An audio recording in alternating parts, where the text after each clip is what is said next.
ఆ రోజు తీసుకున్న హైటెక్ సిటీ నుంచి ఈరోజు క్వాంటమ్ వ్యాలీ దాకా, ఐఎస్బి నుంచి తీసుకున్న ఈరోజు ఐఐఎం దాకా ప్రతి ఒక్క ఇన్స్టిట్యూషన్ అమరావతికి రావాలి.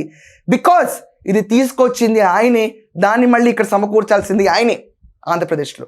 దెర్ ఇస్ నో, అంటే ఇంకా ఒక సినోనిమ్ లేదు పేరులో. ఈరోజు పాలిటిక్స్లో ప్రతి ఒక్కడు మాట్లాడేవాడే.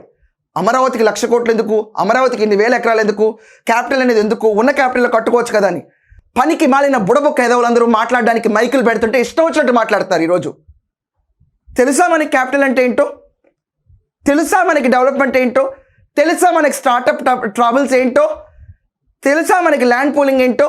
ఆయన ఫేస్ వాల్యూ కాకపోతే 1 ఎకరం భూమి ఎవరికన్నా ఒక్క పొలిటీషియన్ చూపించండి, దందాలు కొట్టకుండా తీసుకుంటే 1 ఎకరం భూమి స్వతంత్రంగా నమ్మి ఎవరన్నా ఇస్తారా? 33,000 ఎకరాలు ఊళ్ళు తీసుకొచ్చి ఆయనకు దారాదత్తం చేసినాయి క్యాపిటల్ అంటే. ఎందుచేతన? ఈయన మనకి మంచి చేస్తాడు అని నమ్మి. అప్పుడే విభజించబడ్డ ఆంధ్రప్రదేశ్లో ఈయన తప్ప దిక్సూచిక లేదు అని చెప్పి. ఇది నిజం. చాలామంది మనోభావాలు, ఆశలు, ఆకాంక్షలు ఏమన్నా ఉన్నాయి ఆంధ్రప్రదేశ్లో ఈరోజు అంటే వాడి సొంత డెవలప్మెంట్ చంద్రబాబు నాయుడు గారి స్టేట్ డెవలప్మెంట్తో లింక్ అయి ఉంది.